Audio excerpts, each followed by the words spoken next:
saudara-saudara kaum muslimin rahimakumullah. Kita menyaksikan peristiwa-peristiwa yang memilukan dan memalukan. PHK terjadi di mana-mana. Pengangguran meningkat, harga-harga membumbung tinggi, daya beli rakyat semakin lemah. Sementara di bidang politik, kejadian-kejadian memberikan indikasi bahwa persatuan dan kesatuan kita sebagai bangsa dewasa ini tengah berada dalam ujian yang berat. Pada jumpa kita kali ini, tanpa bermaksud untuk mencari kambing hitam dari bencana yang kita hadapi, saya ingin menyampaikan sebuah hadis yang diriwayatkan oleh Imam At-Tabarani dari Ibnu Abbas bahwa Rasulullah sallallahu alaihi wasallam bersabda, khamsun bi khamsin, ada 5 perkara yang dapat menimbulkan 5 macam bencana. Mari kita renungi hadis ini satu demi satu sebagai bahan introspeksi buat kita semua dalam menghadapi bencana yang tengah berlaku sekarang ini. Yang pertama, ma naqasa qaumul ahda illa sullita alaihim aduwwuhum. Apabila suatu kaum sudah mengingkari janjinya, maka mereka pun akan dikuasai oleh musuh-musuh mereka. Sederhana saja nampak kalimat dalam hadis ini. Apabila orang sudah mengingkari janji, mereka akan dikuasai oleh musuh-musuh mereka sendiri. Dan musuh kita yang paling utama saat ini adalah kemiskinan dan kebodohan. Kenapa itu terjadi? Karena kita mengingkari janji kita sendiri. Di saat awal-awal berdirinya Orde Baru, kita pernah berjanji untuk melaksanakan Pancasila dan Undang-Undang Dasar 45 secara murni dan konsekuen. Kita berjanji bahwa kita akan menegakkan pemerintah yang bersih dan berwibawa. Itu semua pada permulaannya. Waktu demi waktu berjalan, kita lupa dengan janji yang kita ucapkan itu. Ketuhanan yang Maha Esa kita ucapkan, tapi kesetanan yang luar biasa yang kita lakukan. Kemanusiaan yang adil dan beradab yang kita dengungkan, tetapi kemanusiaan zalim dan biadab yang kita praktekkan.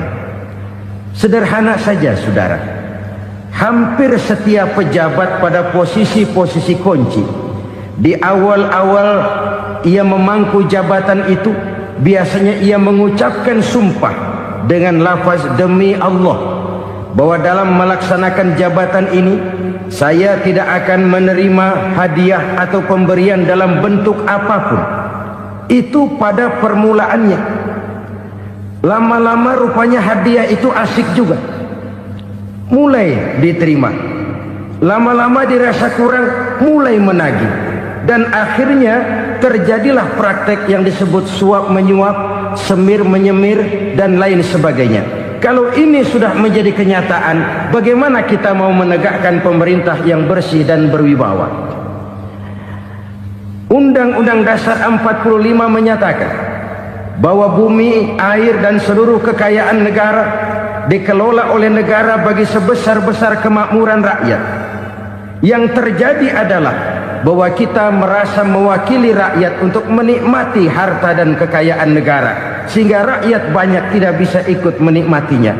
Menumpuklah harta itu sehingga terjadilah pepatah, gunung ditimbun, sumur digali. Yang kaya semakin kaya, yang miskin semakin terpuruk. Kita ingkar dengan janji yang kita ucapkan di awal-awal kita bergerak. Kita ingkar dengan janji pada saat kita mengatakannya dengan menyebut nama Allah, dengan mempertaruhkan nama Tuhan. Sehingga pada akhirnya jabatan pun mengalami tender.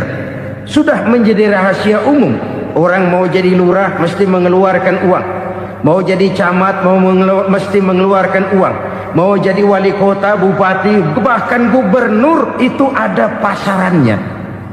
Secara logika, Kalau orang memperoleh satu jabatan karena banyak mengeluarkan uang, tentu pada saat ia mengeluarkan uang, ia sudah punya pemikiran, modal pasti pulang, modal pasti kembali. Kalau orang memperoleh suatu jabatan karena banyak mengeluarkan uang, maka langkah pertama yang dia lakukan setelah memangku jabatan itu ialah bagaimana uang bisa kembali, bagaimana modal bisa pulang. Kalau modal sudah pulang, pikiran berikutnya bagaimana supaya dapat untung. Lalu kapan mau bekerja untuk kepentingan rakyat? Itu nomor 18. Kemudian kalau ada proyek-proyek besar, pertanyaannya ialah bukan apakah proyek ini bermanfaat bagi rakyat, apakah proyek ini layak untuk diteruskan, tetapi yang jadi pertanyaan paling utama ialah bagian saya berapa duit dari proyek ini. Kita bisa lihat proyek, mega proyek lahan 1 juta hektar di Kalimantan Tengah, triliunan rupiah, dan proyek itu gagal. SD Impres bulan ini diresmikan, bulan depan retak. Jembatan-jembatan bulan ini gunting pita, bulan depan runtuh. Kita ingkar dengan janji. Kita berkata kita bekerja untuk kepentingan rakyat, tapi kita tidak pernah mengenal rakyat itu. Apabila suatu kaum sudah mulai mengingkari janji, maka mereka akan dikuasai oleh musuh-musuh mereka. Akibatnya tersusunlah barisan-barisan sakit hati yang makin lama makin menjadi bola salju, menggelinding membesar, dan kemudian terjadilah hal-hal yang tidak kita inginkan lagi. Apabila suatu kaum sudah mengingkari janji, maka mereka akan dikuasai oleh musuh-musuh mereka. Ini penyebab bencana yang pertama. Kita tidak konsekuen. Tadinya kita dengan lantang teriak-teriak berantas korupsi, ganyang korupsi. Pada waktu kita belum mendapat kesempatan. Setelah kita naik punya kesempatan, rupanya korupsi enak juga dirasa. Terjadi pergeseran nilai, orang luntur, kehilangan idealisme awal. Lalu untuk menghibur diri, menutup kesalahan, kita gunakanlah pepatah bahwa tidak ada gading yang tak retak, bahwa kita harus mikul dur mendem jero. Itu semua cuma sebagai dalih agar kesalahan kita tidak dibicarakan orang lain. Padahal kita sendiri yang mengingkari janji. Kita yang keluar dari komitmen awal kita. Kita berjanji melaksanakan Pancasila dan Undang-Undang Dasar 45 dengan murni dan konsekuen. Kita berjanji untuk menegakkan pemerintah yang bersih dan berwibawa. Namun dalam kenyataannya itu tidak kita laksanakan dengan sebagaimana mestinya. Kita bergeser, kita mengalami proses degradasi, peluncuran nilai, dan akhirnya terbentuklah barisan-barisan sakit hati yang semakin lama semakin membesar itu. Kita harus introspeksi. Memang kalau zaman sedang susah, biasanya kambing hitam laris, tukang kompor gentayangan. Itu dari dulu selalu mencari kambing hitam. Karena itu kita tidak bicara orang, kita tidak bicara siapa yang salah, kita bicara sistem, dan sistem itu bisa mengena siapa saja. Kalau orang sudah mulai mengingkari janji, bergeser dari komitmen awal, itu sudah mulai ia mengalami proses peluncuran, proses degradasi. Ini penyebab yang pertama. Kita tidak lagi konsekuen bahwa bumi, air, sumber daya alam adalah milik negara, dikuasai oleh negara, digunakan bagi sebesar-besar kemakmuran rakyat. Ternyata rakyat yang makmur itu tidak merupakan gambaran yang menyeluruh dari rakyat kita. Undang-undang dasar kita menganut ekonomi kekeluargaan, tapi yang kita praktekkan adalah ekonomi keluarga. Kalau bukan keluarga nggak dapat proyek. Kalau bukan keluarga nggak dapat macam-macam. kekeluargaan kita rubah menjadi keluarga, timbullah penyakit nepotisme. Kita bergeser, kita ingkari janji, dan kita anggap kita atas namakan rakyat. Rakyat cuma sekedar jadi address, rakyat cuma sekedar jadi alamat, tetapi kehidupan mereka tidak banyak berubah dan tidak banyak terangkat. Kaum muslimin rahimakumullah, ini penyakit yang pertama, penyebab bencana yang pertama.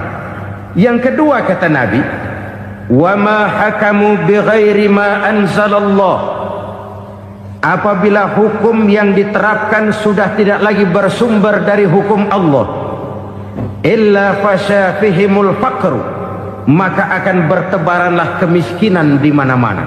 Ini artinya apa? Apabila hukum tinggal sebuah stempel, apabila hukum sudah diatur menurut kepentingan, apabila hukum sudah tidak lagi ditegakkan secara adil, maka kemiskinan merambah di mana-mana. Hukum diatur menurut selera orang yang sedang berkuasa, maka yang benar bisa jadi salah, yang salah bisa jadi benar.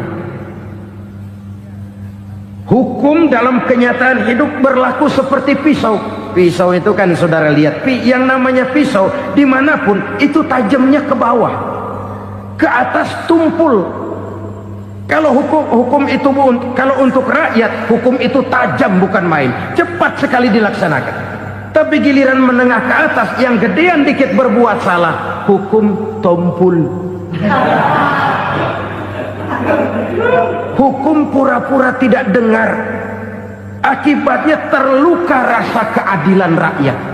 Satu kasus rakyat diam, dua kasus rakyat diam, tiga kasus rakyat diam, kasus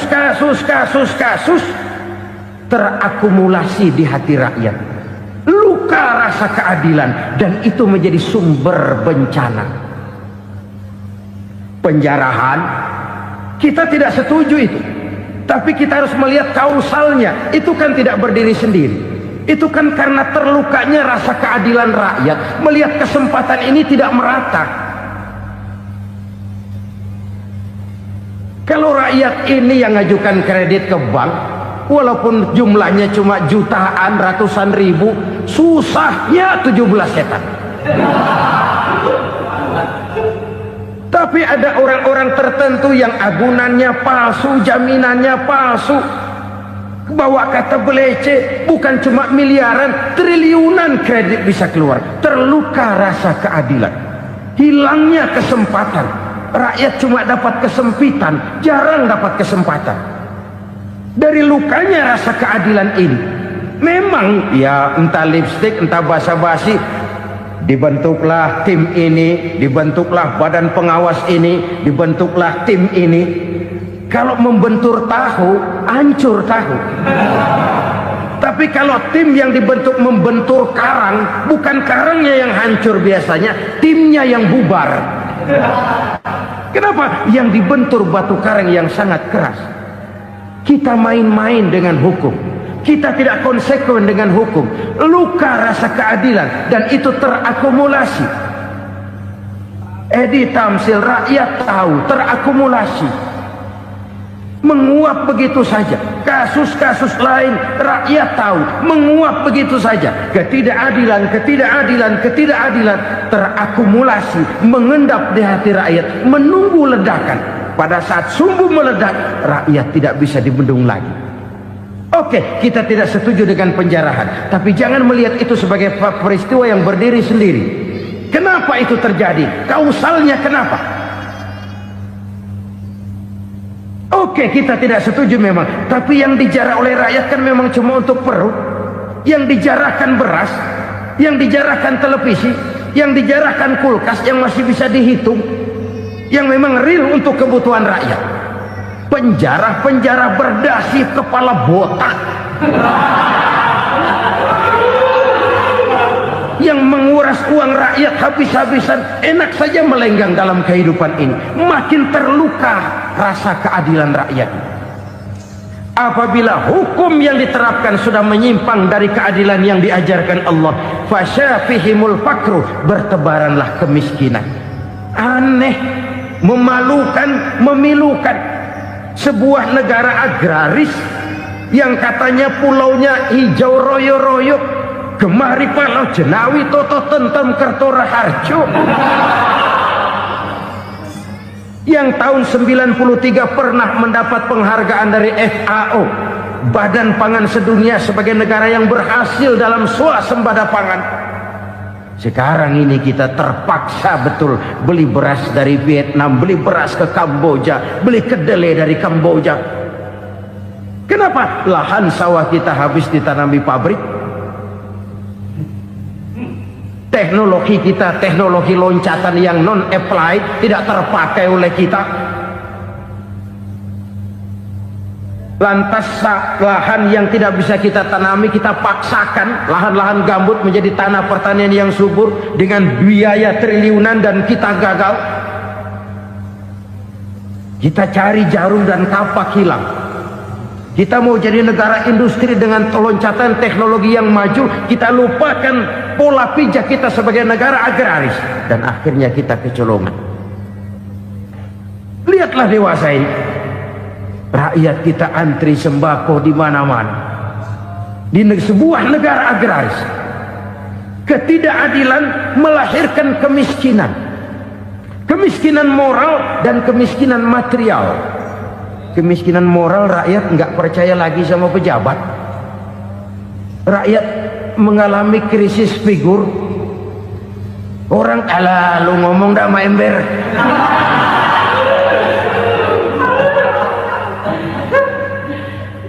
Penataran yang menghabiskan biaya miliaran itu melahirkan pejabat-pejabat korup. Pengawasan yang menghabiskan biaya miliaran itu ternyata impoten, mandul. Kemiskinan moral. Jujur saya berkata, saudara-saudara, setelah pintu reformasi dibuka, itu yang masuk memang macam-macam. Ada yang memang punya tujuan murni, konsekuen dan punya konsep. Ada yang nunggu di tikungan, begitu mobil lewat nyamber pintu, berangkat ikut reformasi.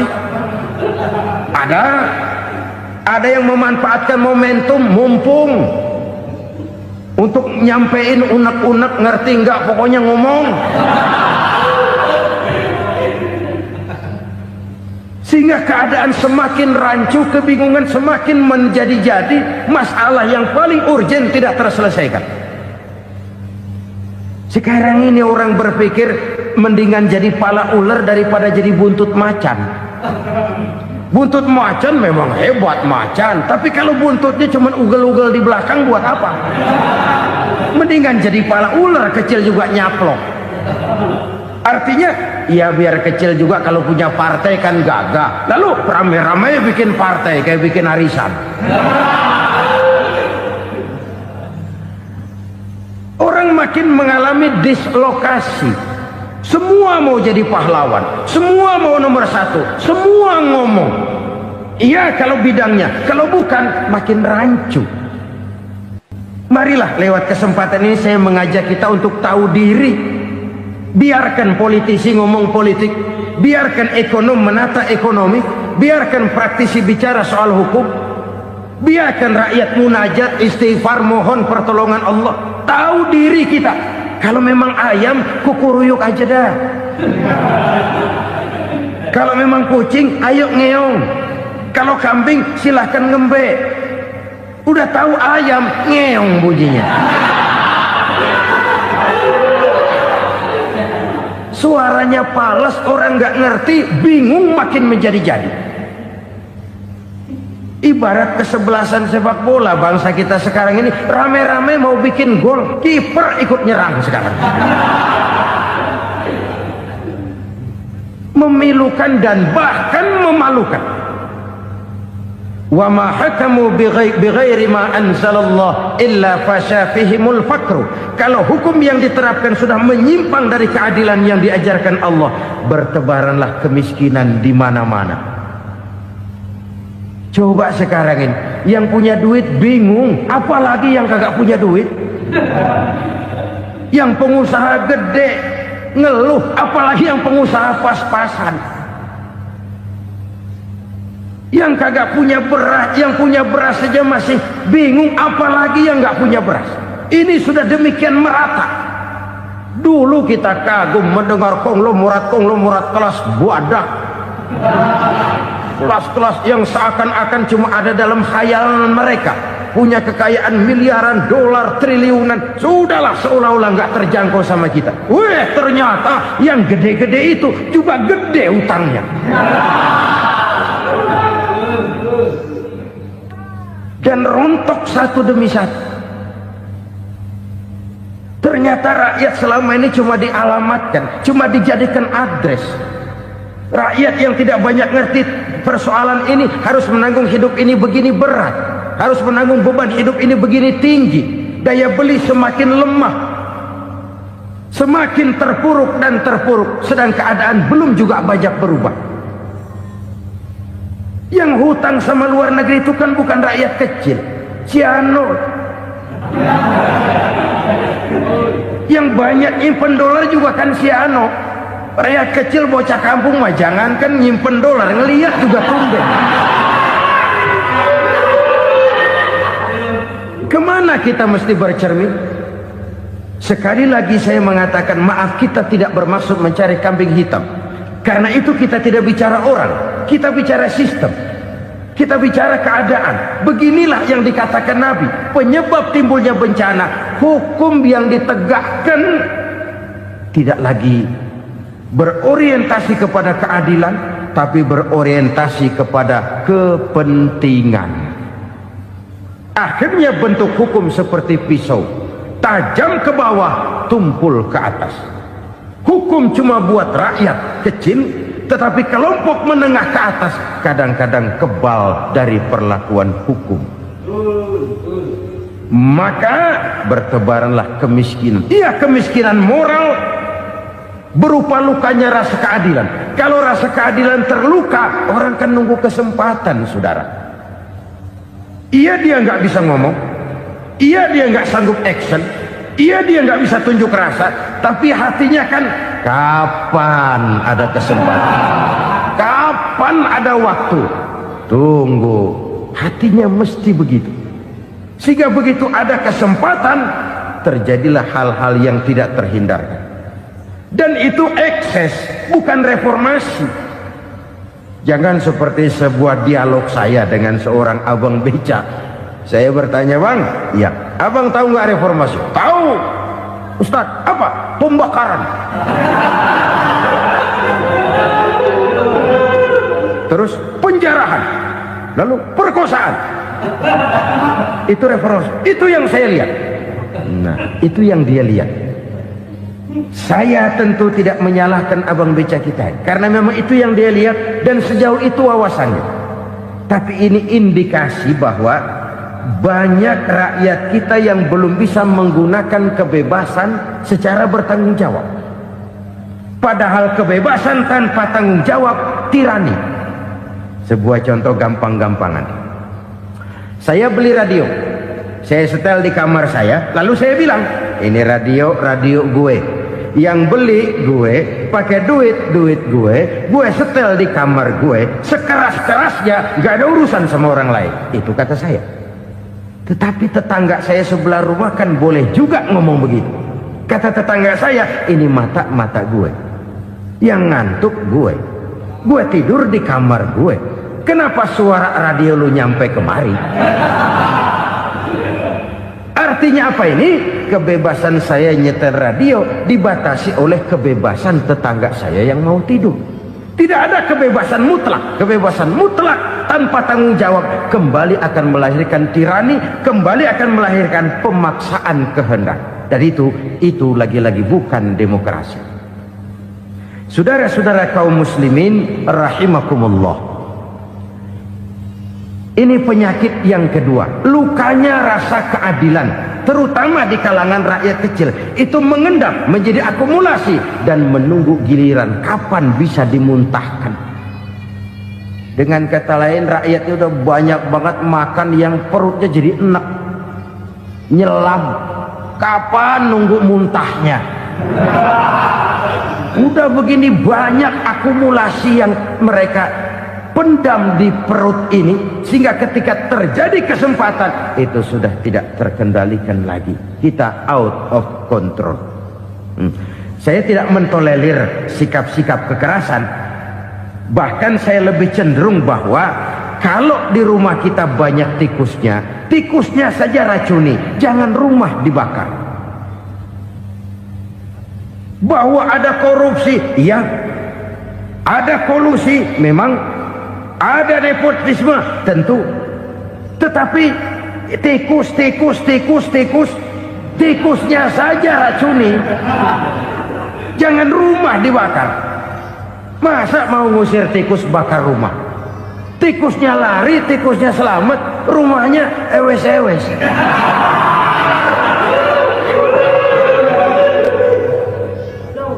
Tikus selamat, rumah nggak punya, masalah nggak terselesaikan dengan sebagaimana yang kita harapkan. Kita sepakat ini negara hukum, dan di hadapan hukum semua manusia itu sama. Itu prinsip yang diajarkan Allah. Al-musawat bainan nas fi takalifil ahkam. Semua manusia sama dalam berhadapan dengan hukum Allah Subhanahu wa ta'ala. Kalau hukum sudah pandang bulu, itu jelas yang enak yang banyak bulunya. Siapa yang banyak bulunya? Monyet. Kalau hukum pandang bulu, monyet keenakan. Saudara-saudara kaum muslimin rahimakumullah, introspeksi. Mari kita bercermin bagaimana perjalanan hukum selama ini. Kalau introspeksi ini kita temukan, lalu ada upaya untuk memperbaiki diri. Jangan menggunakan tak ada gading yang tak retak, mikul duwur mendem jero untuk menutup-nutupi kesalahan orang. Padahal kesalahan itu sedemikian besar. Padahal rakyat kita tiap hari antri sembako. Ada yang sehari sekali makan, ada yang makan sudah bercampur tiwul, ada yang nasi sudah dicampur pisang, balik jadi orok lagi.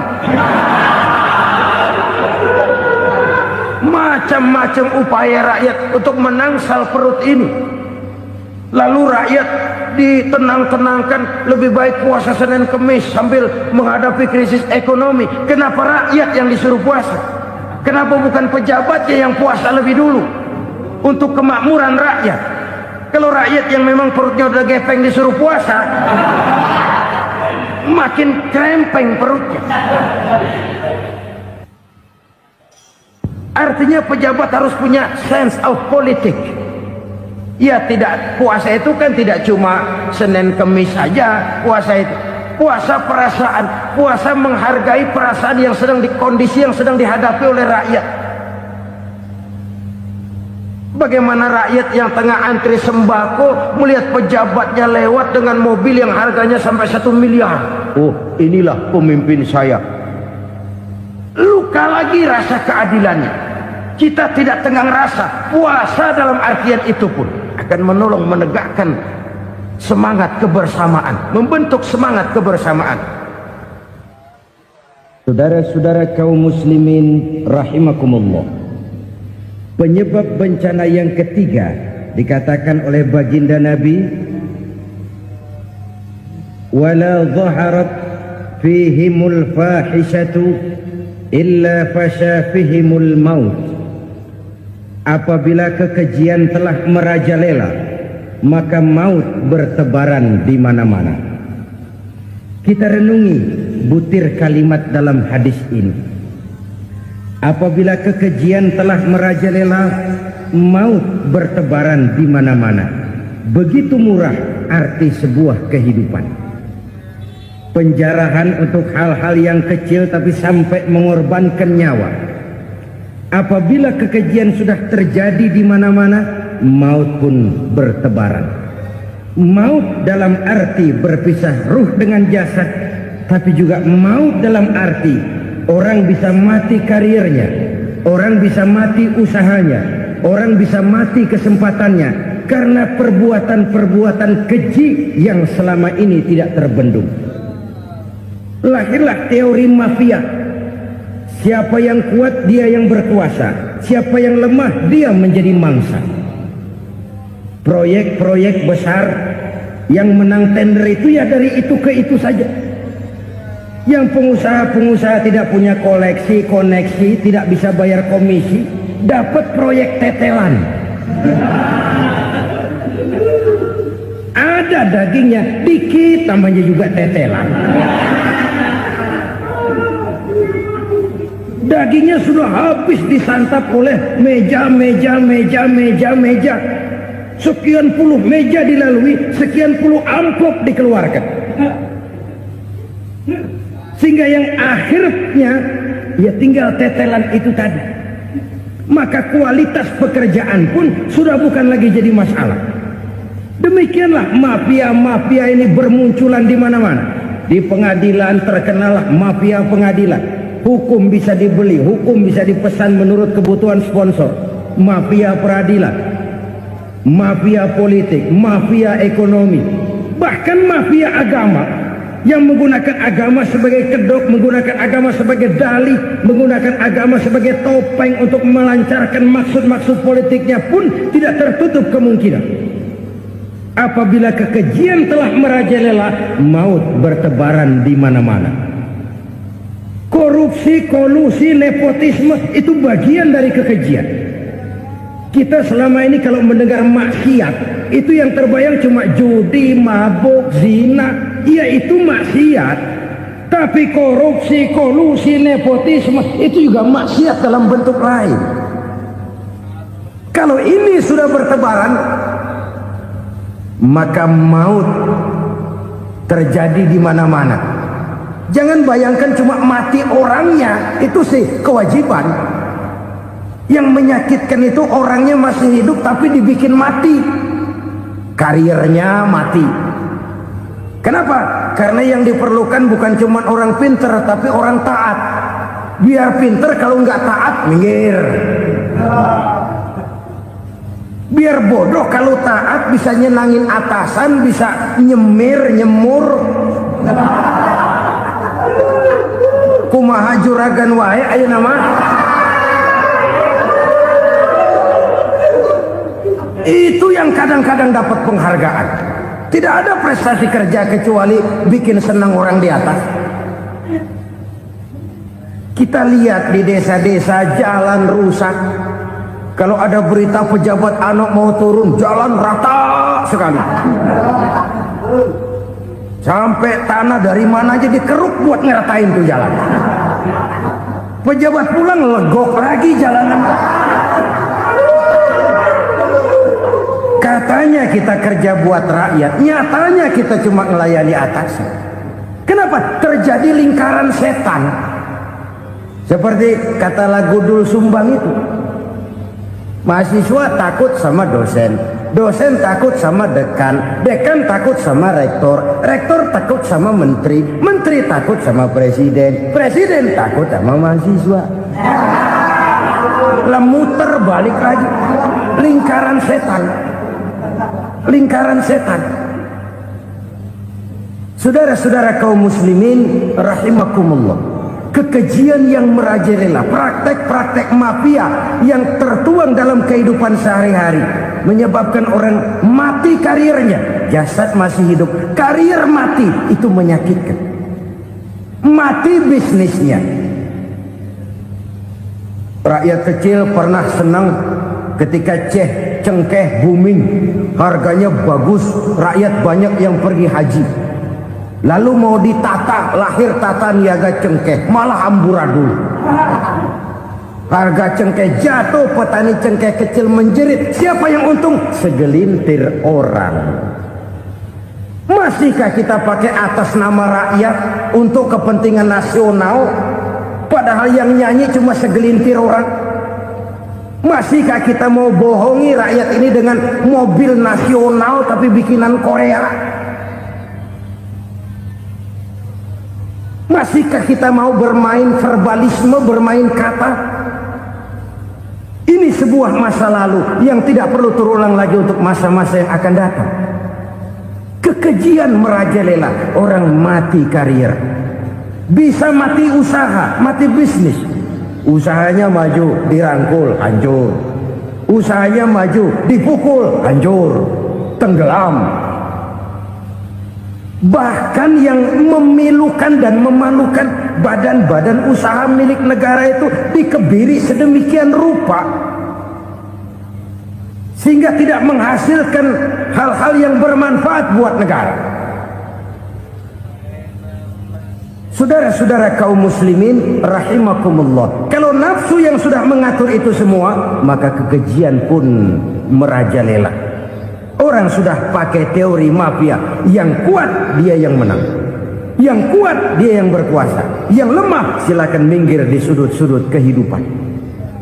Kalau kekejian seperti ini merajalela, maut bertebaran di mana-mana. Banyak orang mati karirnya, banyak orang mati usahanya, banyak orang mati imajinasinya. Sekarang ini dalam dunia seni, yang banyak karyawan seni, bukan seniman. Seniman itu kan dilahirkan, lain seniman, lain karyawan seni. Sekarang yang banyak karyawan seni, bukan seniman. Mati karier, mati imajinasi, mati improvisasi, sehingga kehidupan persis sinetron. Sinetron itu yang kita lihat rumah mewah, yang kita lihat rumah bagus. Gak pernah kita lihat di sinetron kita ini rakyat antri sembako. Kita dijejali hal-hal yang indah, yang wah, yang membuat kita tenggelam dalam gaya hidup instan, tenggelam dalam gaya hidup wah. Kita lupa dengan realitas keseharian di tengah-tengah masyarakat kita. Lahirlah kelompok-kelompok selebritis, dibesarkan oleh berbagai media. Selebritis pilek aja masuk koran, pilek.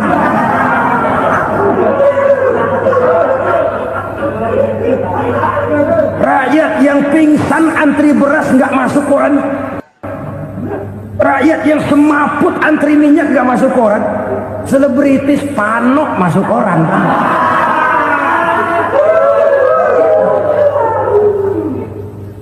Kita besarkan hal-hal kecil, kita kecilkan hal-hal besar. Kenapa? Kita mengejar oplah, kita profit oriented, tidak lagi berorientasi kepada realitas hidup yang kita hadapi ini. Kalau kekejian sudah merajalela, kata Nabi, maka maut bertebaran di mana-mana. Maut dalam artian maut, coba lihat sekarang begitu murah nyawa. Karena 1000 perak orang mau nusuk bunuh. Karena beras seliter orang khilaf, begitu murah kehidupan. Tapi kekejian dalam bentuk korupsi, kolusi, nepotisme, kekejian dalam bentuk itu mematikan karier, mematikan bisnis, mematikan imajinasi, mematikan kreativitas. Itu juga maut dalam bentuk lain akibat kekejaman lain. Ini penyebab yang ketiga. Yang keempat, penyebab bencana menurut baginda Rasul, wala tuffiful mikyala illa muni'un nabat.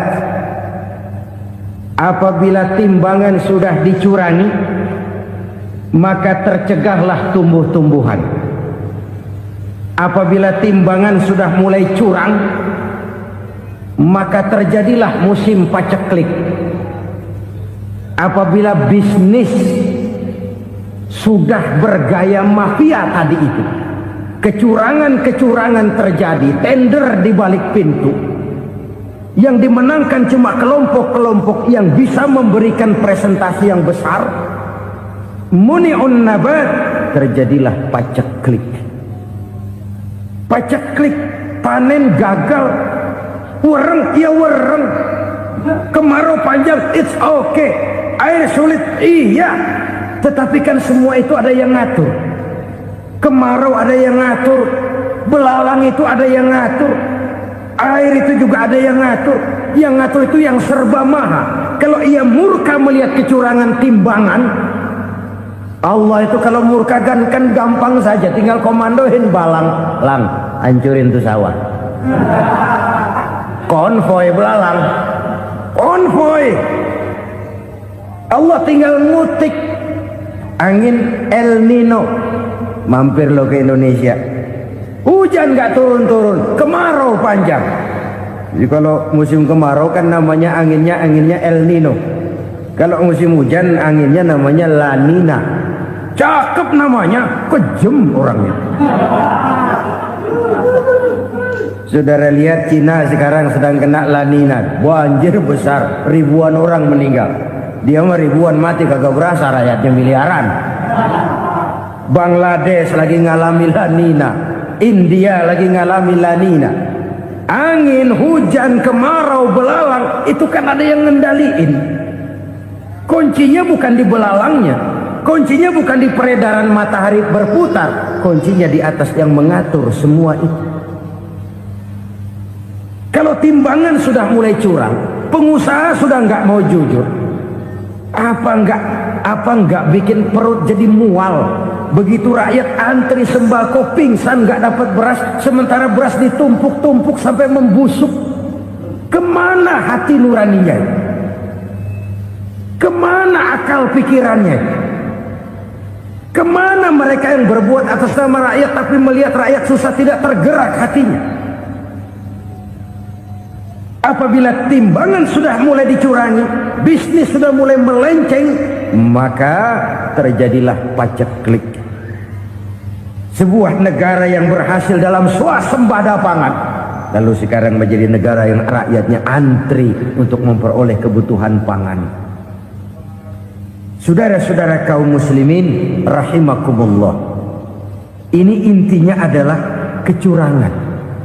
Kalau kecurangan sudah terjadi di mana-mana, dan ini milik siapa saja, bukan soal tempat, bukan soal jabatan, soal manusianya, SDM-nya. Kecurangan tidak cuma terjadi di kantor, di masjid bisa terjadi kecurangan. Korupsi tidak hanya bisa terjadi di kantor, di madrasah bisa ada korupsi. Faktor manusianya, ini soal SDM. Kecurangan yang besar, tentu besar lagi kerugiannya. Kecurangan yang kecil, kecurangan sehari-hari, pedagang-pedagang kecil ngurangi timbangan, barang yang buruk dikatakan baik, yang baik dikatakan buruk, itu merugikan perorangan. Kecurangan yang besar merugikan bangsa dalam bentuk total, dalam bentuk seutuhnya. Nah, kecurangan-kecurangan seperti ini rakyat kan lihat, rakyat kan tahu, dan itu kembali terakumulasi di sini, pegel. Dan jangan lupa, rakyat yang nggak ngomong itu, rakyat yang nggak bersuara itu, batinnya menjerit, jeritannya menggoncang aras, dan itu didengar Allah. Yadullah fauqal jamaah, kata Nabi, tangan Tuhan di atas orang banyak. Jeritan hati rakyat menggoncang aras.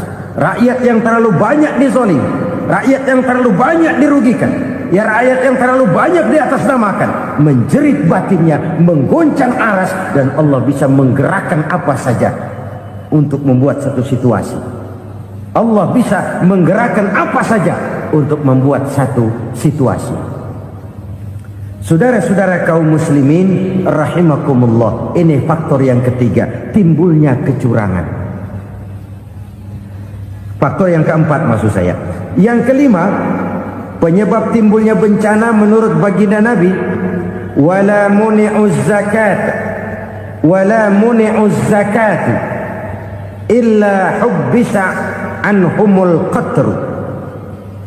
Apabila zakat enggan dibayar, maka tercegahlah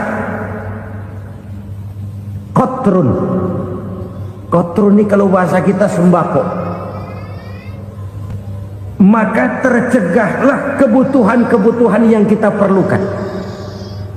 Ini, kita tidak meragukan bahwa yang kita tuju adalah masyarakat yang adil dalam kemakmuran dan makmur dalam keadilan.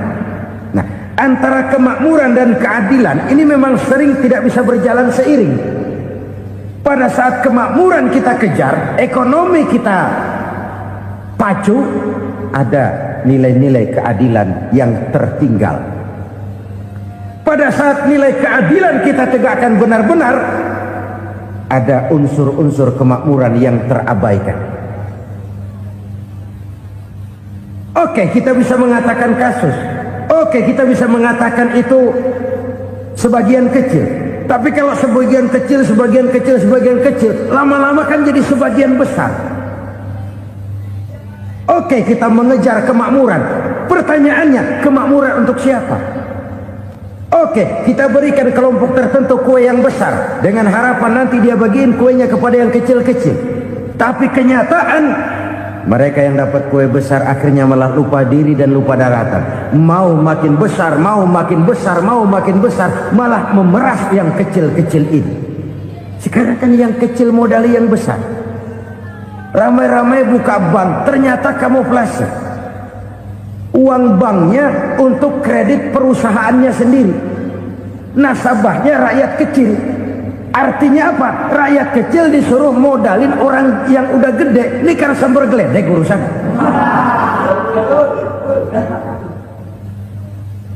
Ini kan permainan apa lagi? Rakyat kecil suruh modali yang gede. Nasabahnya rakyat kecil, kumpulkan uangnya di bank, kucurkan kredit kepada perusahaannya sendiri. Bukankah itu rakyat kecil suruh modali yang gede? Sudah begitu kejamkah kita untuk meraih keuntungan dengan mengorbankan orang kecil ini? Sudah tidak bicara lagi kah nurani kita melihat penderitaan orang yang semakin susah ini? Kalau zakat enggan dibayar, padahal zakat 2,5% saja, 2,5% saja. Kalau itu pun enggan, kalau zakat saja enggan, bagaimana pula yang namanya sodako, bagaimana pula yang namanya infak, bagaimana pula yang namanya santunan, bantuan. Kadang-kadang lipstick nyumbang si nyumbang, cuman nyolongnya lebih gede. Ini namanya sumbangan lipstick. Buat lipstick itu kan buat ngumpetin bibir pucat. Itu fungsi utama lipstick. Buat ngumpetin korupsinya, nyumbang kegiatan-kegiatan sosial. Tapi yang dia korup lebih gede dari yang dia sumbangin. Lipstick kamuflase. Nepu kata anak sekarang.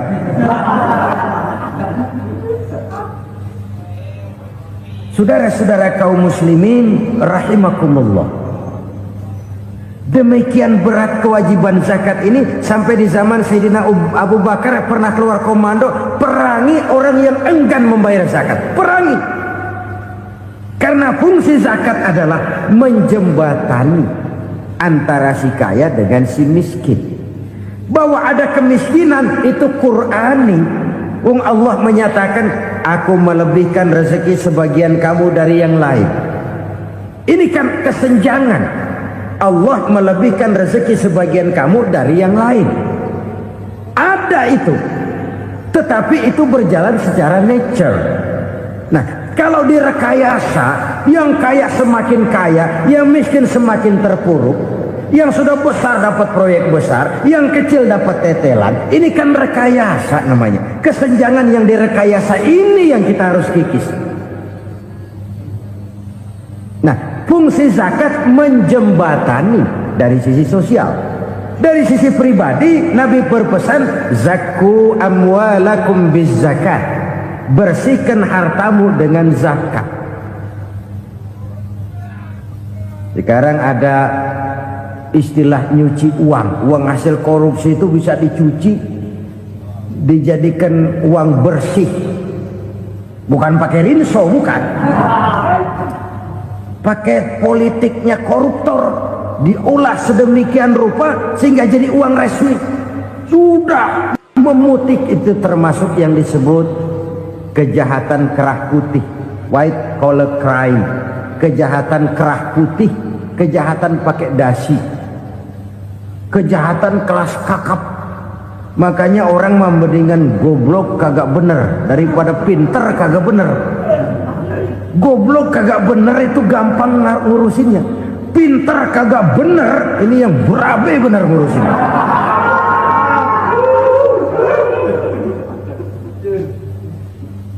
Kita bukan cuma perlu orang pinter kok di zaman sekarang. Kita perlu orang-orang bener yang punya komitmen, yang sesuai kata dan perbuatan, yang bisa merasakan apa yang dirasakan oleh rakyat, yang punya sense of politik yang tinggi, yang peka, yang penuh keterbukaan, yang punya wawasan dan pandangan jauh ke depan. Dari sisi pribadi, zakat itu membersihkan harta kita.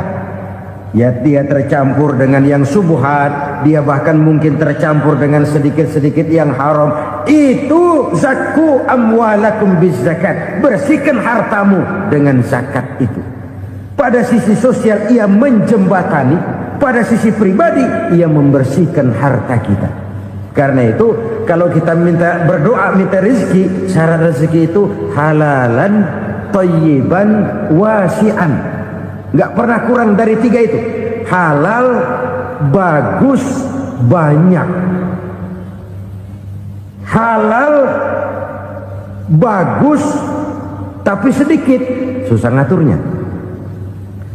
Halal, banyak, tapi kurang bagus. Buat apaan? Bagus, banyak, tapi haram, enggak ada artinya. Sebab kata Imamul Ghazali, kalau kau terlalu suka memakan makanan yang haram, dikunyah masuk ke dalam perut besar, digiling oleh perut besar, menghasilkan energi, menggerakkan sel-sel pembuluh saraf, kau juga akan cenderung berpikir yang haram.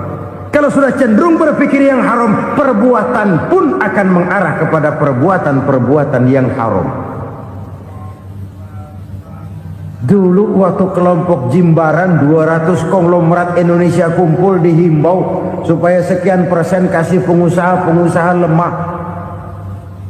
Itu kan cuma sekedar belas kasihan, tidak banyak menolong keadaan. Dan bukan itu yang diperlukan pengusaha-pengusaha kecil. Yang diperlukan adalah berikan kami kesempatan seperti mereka dapat kesempatan. Berikan kami peluang seperti mereka juga dikasih peluang. Kalau cuma dikasih 100 juta, 200 juta hari ini, usaha kami nggak ada prospeknya, peluang kagak ada, kan sama juga bohong. Diceburin ke kali, disuruh berenang, tangan diikat, mendingan mampusin ketahuan. Ayo berenang, berlomba, tangan diikat, kaki diikat, sama saja nyuruh mati. Jadi jangan kasih ikannya, kasih kailnya. Yang diperlukan pengusaha kecil menengah ke bawah itu bukan cuma sekedar belas kasih dari konglomerat-konglomerat besar. Berikan kami peluang seperti mereka juga dapat peluang. Berikan kami kesempatan seperti mereka dapat kesempatan. Berikan kami kredit dengan kemudahan seperti mereka juga kalau minta kredit begitu mudahnya. Menciptakan peluang dan kesempatan, pemerataan. Bukan menciptakan manusia Indonesia dengan standar ekonomi yang sama. Semua rumahnya harus sama, semua punya mobil. Itu sih kebersamaan bebek. Bebek, coba lihat bebek, satu ngalor semua, satu ngidul semua. Kebersamaan bukan itu. Kebersamaan adalah menciptakan peluang. Kalau yang kaya bisa semakin kaya, kenapa yang miskin tidak bisa ikut naik jadi sedikit kaya? Kalau pengusaha yang sudah kuat bisa bertambah menjadi kuat dengan proyek mega proyek, kenapa yang menengah tidak bisa ikut menjadi kuat? Dan kenapa kekejian-kekejian itu merajalela? Kita dengar lewat berita-berita PLN tekor, PLN hutang. Kenapa? Dia beli listrik dari swasta yang belinya lebih mahal daripada penjualannya. Artinya dia beli itu listrik dari perusahaan listrik swasta, dia jual kepada rakyat lagi. Harga jualnya lebih murah daripada dia beli kepada swasta. Kenapa? Ada tekanan lagi tuh. Biasa siklus lagi. Hukum Boyle. Atas neken, paling bawah gepeng. Ya kita nih rakyat kecil, emang nasibnya gepeng terus. Saudara-saudara kaum muslimin rahimakumullah. Dari 5 penyebab bencana ini kita ambil kesimpulan untuk sebuah renungan dan introspeksi kita bersama. Pertama, mengingkari janji. Padahal janji itu yang lebih tinggi nilainya adalah di hadapan Allah Subhanahu wa taala. Baik wakil-wakil rakyat di parlemen maupun pemimpin-pemimpin rakyat di dalam kabinet, apabila memangku suatu jabatan, selalu mereka mengawali dengan sumpah, dan sumpah itu dimulai dengan demi Allah. Sadarkah kita pada saat itu kita ucapkan bahwa kita sudah mempertaruhkan Allah untuk jabatan yang kita pegang? Kita sudah mempertaruhkan nama Allah untuk posisi yang dipercayakan kepada kita. Sadarkah kita bahwa menyia-nyiakan itu satu dosa yang sangat besar, yang tidak hanya kepada Allah tetapi juga kepada rakyat yang kita wakili, kepada rakyat yang kita pimpin. Cukuplah sudah rakyat dijadikan adres, umat dijadikan alamat sebagai numpang. Marilah kita kembali kepada komitmen awal dengan jujur kepada janji kita sendiri. Lalu yang kedua, kekejian, baik berupa korupsi, kolusi, nepotisme, dan perbuatan-perbuatan lain akan melahirkan kemiskinan. Kekurangan pangan bukan satu-satunya yang menyebabkan rakyat menderita. Lukanya rasa keadilan terakumulasi di hati rakyat, dan jeritan hati rakyat mengguncang aras. Kalau Allah murka, Allah bisa melakukan apa saja untuk menciptakan suatu kondisi. Faktor yang ketiga adalah praktek mafia menebarkan maut, baik orang yang mati jasad dan rohaninya maupun orang yang mati karirnya, mati kejujurannya, mati usahanya, mati imajinasinya. Hilang kreativitas kita sebagai bangsa. Faktor yang keempat, kecurangan-kecurangan di bidang usaha, di bidang tender, mengandalkan menjual kekuasaan. Dan memang repot kalau penguasa jadi pengusaha. Mau atau tidak mau, kebijakan-kebijakan kekuasaannya akan memperkuat jaring-jaring usahanya. Dan pada saat itu objektivitas sulit ditemukan lagi. Lalu yang kelima, keengganan membayar zakat, menumpuknya kekayaan negara pada kelompok-kelompok tertentu. Ini akan melahirkan paceklik yang berkepanjangan. Menumpuknya kekayaan dan harta negara pada kelompok-kelompok tertentu akan melahirkan paceklik dan kemiskinan yang berkepanjangan. Marilah kita sadar, marilah kita merenung bahwa keengganan kita membayar zakat, menciptakan pemerataan, pada akhirnya akan menjadi musibah buat kita semua. Saudara-saudara kaum muslimin rahimakumullah, sekian dulu jumpa kita kali ini. Mudah-mudahan yang saya sampaikan dari hadis riwayat Imam Tabrani ini menjadi bahan introspeksi buat kita semua. Tidak akan seorang muslim jatuh dua kali di tempat yang sama. Semua merupakan pelajaran untuk kita jadikan introspeksi guna menata hari esok yang lebih baik daripada hari ini. Reformasi harus terus berlanjut. Tidak bisa dan tidak perlu dikendalikan, tapi harus tetap dengan landasan akhlakul karimah sesuai dengan budaya kita sebagai bangsa. Terima kasih atas perhatian saudara. Mohon maaf atas segala kekurangan. Jumpa lagi lain kesempatan insyaallah. Usikum wa nafsi bitaqwallah. Wassalamualaikum warahmatullahi wabarakatuh. Lalu berusaha menyimpan sesuatu yang bisa membawa manfaat, baik untuk dirinya, untuk anak cucunya, maupun untuk keluarganya, untuk masa kini dan masa depannya. Kadang simpanan itu berbentuk uang, kadang berupa tanah, lain saat berbentuk pabrik, dan lain sebagainya. Sementara masa depan yang paling pasti adalah akhirat. Jika untuk masa depan dunia kita rela memeras keringat, membanting tulang, pergi pagi dan pulang petang, menyimpan uang, menyimpan tanah, menyimpan pabrik. Pernahkah kita merenung jika satu saat kiamat datang, kita dibangkitkan dari kubur masing-masing, berdiri di padang mahsyar untuk mempertanggungjawabkan seluruh kegiatan hidup kita di dunia ini, lalu kita akan menuju ke alam akhirat. Sudahkah kita mempunyai simpanan untuk akhirat kita? Pada pertemuan kali ini saya ingin menyampaikan sebuah hadis di mana Rasulullah sallallahu alaihi wasallam bersabda, "Arba'un min kanzil jannah." Simpanan sorga ada 4 macam. Yang pertama, ikhfa'us sadaqah, menyembunyikan sedekah. Saudara-saudara kaum muslimin, sebagaimana yang kita maklum bahwa Allah Subhanahu wa taala melebihkan sebagian rezeki dari kita terhadap yang lain. Ada yang kaya, ada yang setengah kaya, ada yang miskin, ada yang setengah miskin, dan selanjutnya. Ada yang gajinya kecil tapi penghasilannya gede. Ada yang penghasilannya gede tapi nggak punya gaji.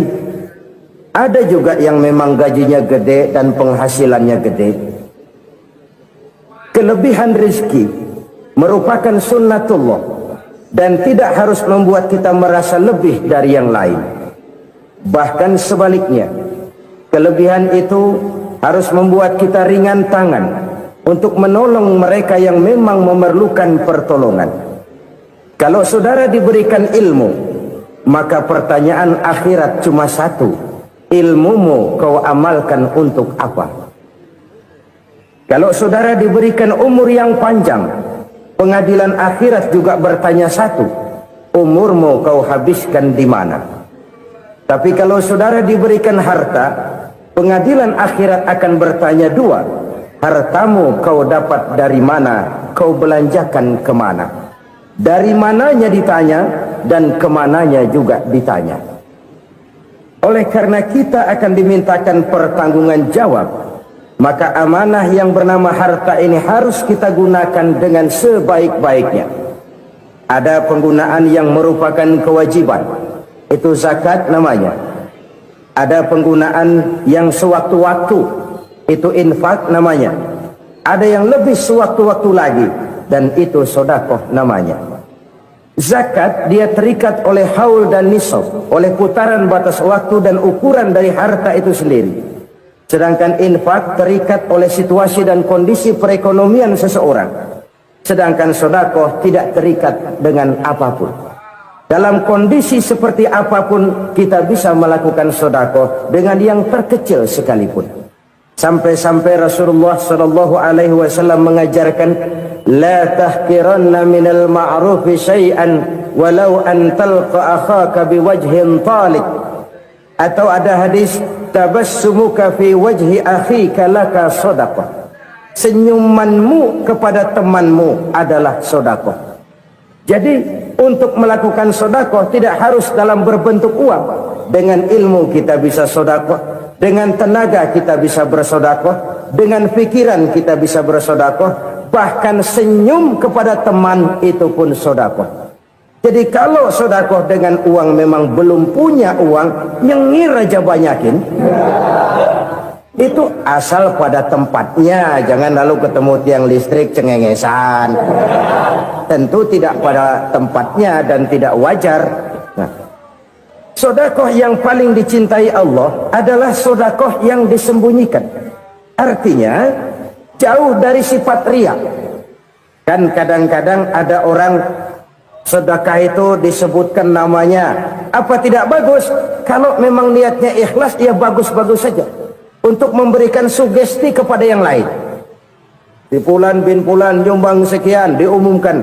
Boleh kalau niatnya untuk memberikan rangsangan kepada yang lain supaya dia menyumbang lebih besar dari orang tadi.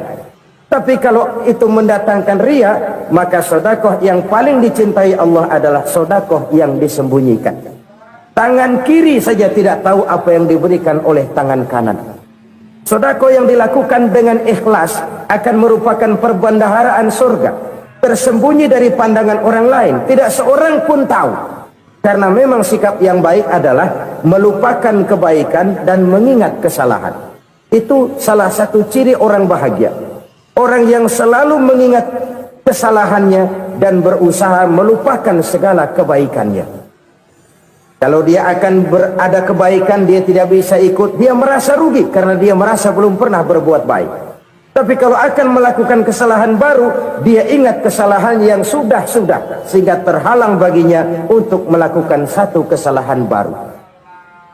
Demikianlah saudara-saudara, bahwa Allah melebihkan rizki sebagian kita dari yang lain, agar terjadi tolong menolong dalam kehidupan ini. Jadi kesenjangan yang nature, kesenjangan yang alami, itu sunnatullah. Ada yang kaya, ada yang miskin, ada yang kelas menengah. Nah, kenapa lalu sekarang kita berusaha mengentaskan kemiskinan? Oleh karena adanya kesenjangan struktural. Kalau yang kaya bisa semakin kaya, kenapa yang miskin tidak bisa naik jadi ikut sedikit kaya? Sebab pada dasarnya Islam adalah agama yang sejak turunnya sudah berupaya memerangi kemiskinan. Bahkan dikatakan kemiskinan itu mendekatkan kepada kekufuran. Orang kalau miskin udah dekat banget sama kafir. Gampang menjadi kafir. Berapa banyak saudara-saudara kita yang oleh karena soal perut, oleh karena soal materi, terpaksa meninggalkan dan menanggalkan akidahnya, menjual petunjuk yang diberikan Allah dengan kesenangan dunia yang cuma sebentar ini. Na'udzubillah thumma na'udzubillah. Jadi makin kita sembunyikan satu sedekah, semakin banyak perbendaharaan kita di surga. Sedekah yang paling dicintai Allah adalah sedekah yang disembunyikan. Malahan ada seorang sufi, dia punya kebiasaan kalau pergi sholat Jumat dia bawa uang, itu uang dia taruh di bawah tikar masjid. Dia niat sedekah kepada siapa saja yang nemuin itu duit. Maksudnya apa? Supaya yang nemuin nggak tahu siapa yang punya duit. Demikian dia saking ingin menyembunyikan sedekahnya. Karena sifat ria itu bisa memakan amal kita sendiri. Ria itu termasuk menyebut-nyebut kebaikan kita. Orang yang suka nepuk dada, sedikit-sedikit ngitungnya kalau nggak gua. Tuh kalau nggak gua tuh. Tuh yang belas itu kalau nggak gua, kalau nggak gua. Iya kalau nggak lu kenapa emang? Orang yang suka menepuk jasa.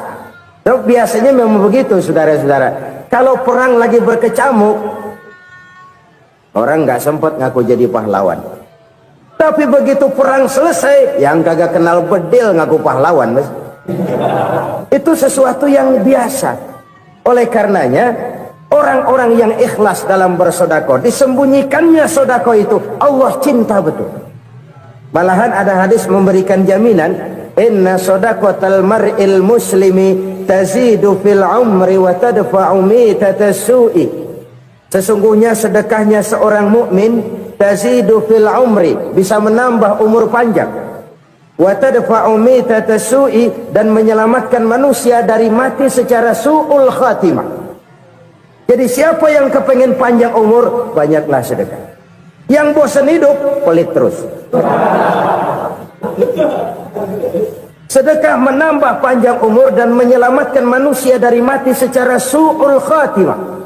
Pak, katanya umur itu nggak bisa ditambah, nggak bisa dikurangin. Kapan? Kalau ajal sudah datang.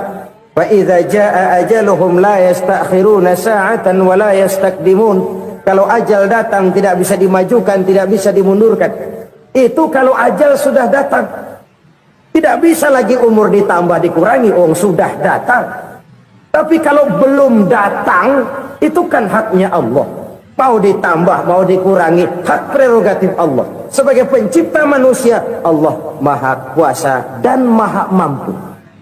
Sedekah ini menambah panjang umur dan menyelamatkan manusia dari mati secara su'ul khatimah. Itu orang mati kan sama ya, kondisinya mati, nggak nafas. Tapi hakikat mati kan lain-lain. Ada yang mati itu husnul khatimah, baik akhirnya. Misalnya Lagi ngaji, mati. Lagi sholat, mati. Lagi sedekah, mati. Ini yang dinamakan dengan husnul khotimah, baik di akhirnya. Sebaliknya ada yang su'ul khotimah, jelek di akhirnya. Ini yang jadi catatan akhir. Lagi nyekek botol, mampus. Lagi banting kartu, modar. Su'ul khatimah, jelek pada akhirnya. Sedekah menyelamatkan manusia dari mati secara su'ul khatimah. Dan kita semua kepengen mendapat husnul khatimah, jauh dari su'ul khatimah. Oleh sebab itu yang bisa menyelamatkan kita dari penyakit itu antara lain adalah sedekah yang disembunyikan, yang dikerjakan dengan ikhlas karena Allah, tidak karena kepengen dipuji orang, tidak karena ingin dikatakan orang pemurah. Sebab orang dermawan itu orang yang memberi tanpa harus diminta. Kalau masih harus diminta, ya belum dermawan namanya, masih harus diminta. Kalau nggak diminta ya tulus, lolos, polos. Saudara-saudara kaum muslimin rahimakumullah, harta adalah amanat dan akan kita pertanggungjawabkan. Allah melebihkan rizki sebagian kita dari yang lain agar kita saling tolong menolong, bantu membantu.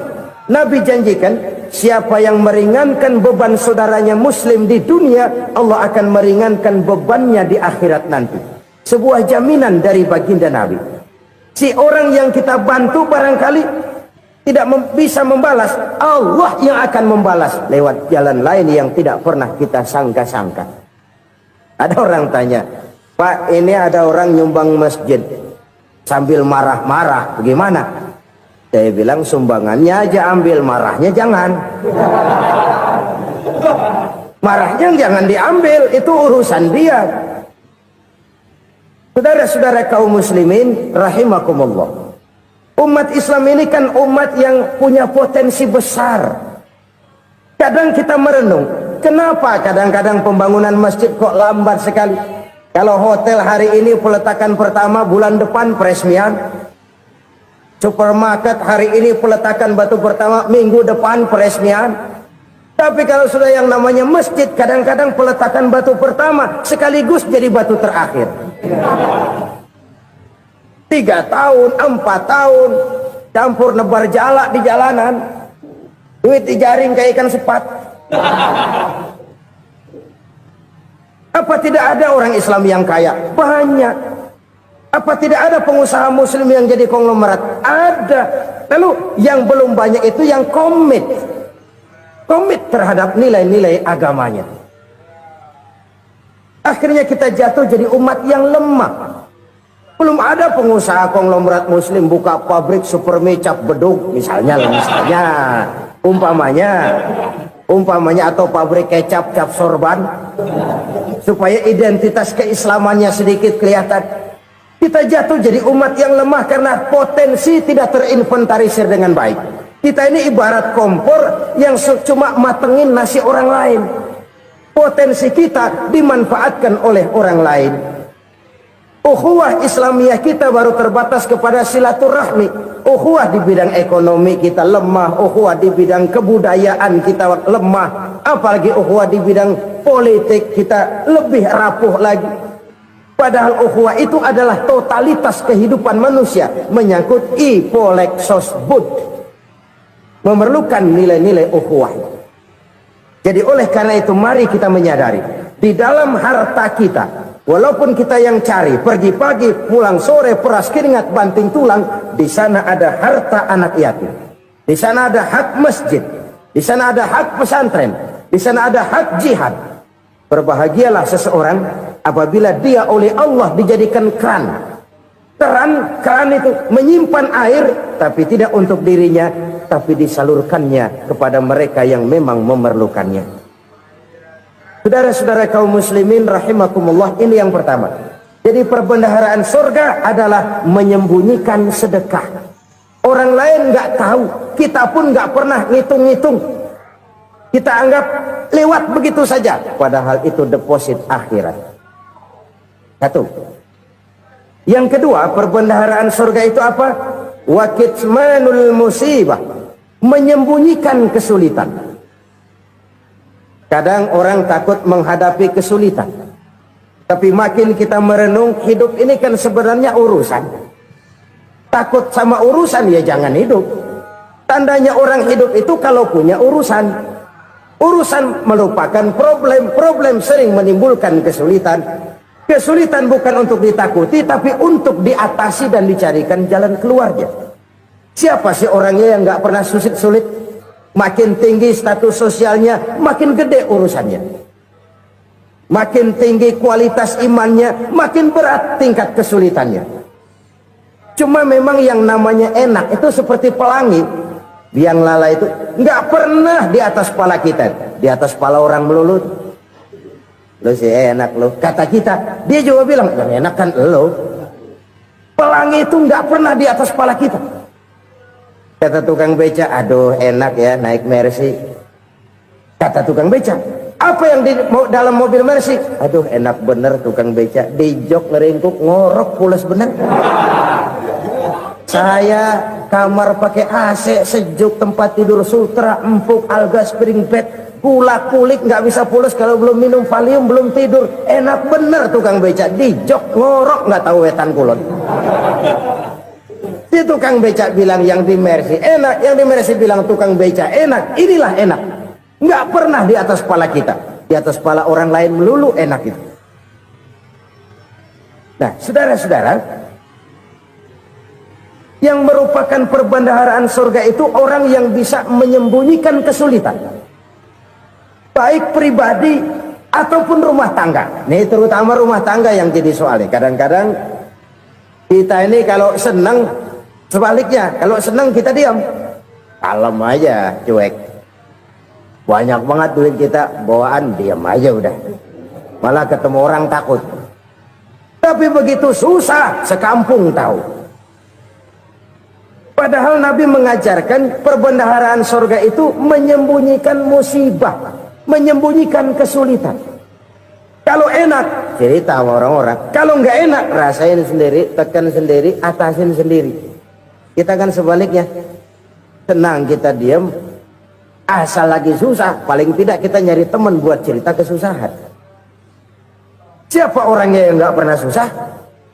Cuma soalnya bagaimana kita mengatasi kesusahan itu sendiri. Begitu juga misalnya kalau orang sudah berumah tangga, itu orang tuanya harus menjadi tempat dia cerita yang enak-enak saja. Yang nggak enak rasain berdua, selesaikan berdua, atasin berdua. Jangan dibalik.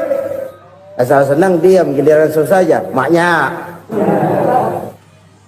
laporan. Terbalik. Bisa menjaga security informasi. Maka nama bayam keluar diam, malah seluitan. Enak amat lo makan daging ayam. Security informasi. Saudara-saudara kaum muslimin rahimakumullah,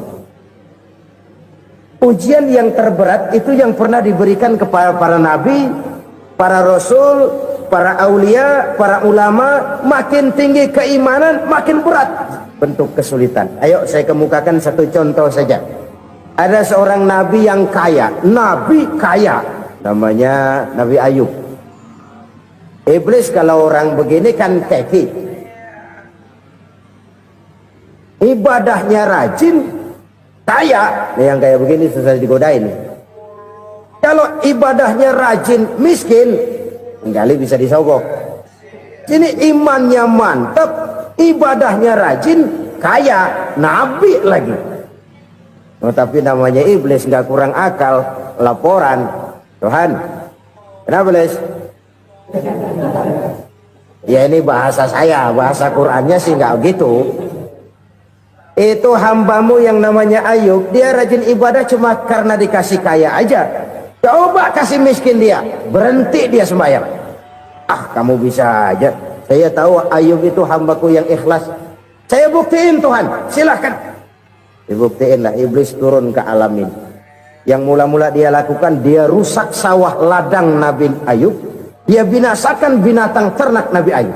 Sehingga dalam waktu singkat, Jatuhlah Nabi Ayub dari orang paling kaya jadi orang paling miskin. Beliau masih ibadah di mihrab dalam masjid. Datang iblis. Saudara Ayub, ya. Lagi ngapain? Ibadah. Nyembah Allah, nyembah Allah. Oh, percuma. Kenapa? Tuhan yang ente sembah nih, dia udah bikin miskin ente. Sawah ladang ente hancur lebur, binatang ternak binasa. Sekarang ente jadi orang paling miskin. Ngapain nyembah Tuhan kayak begitu? Tekor.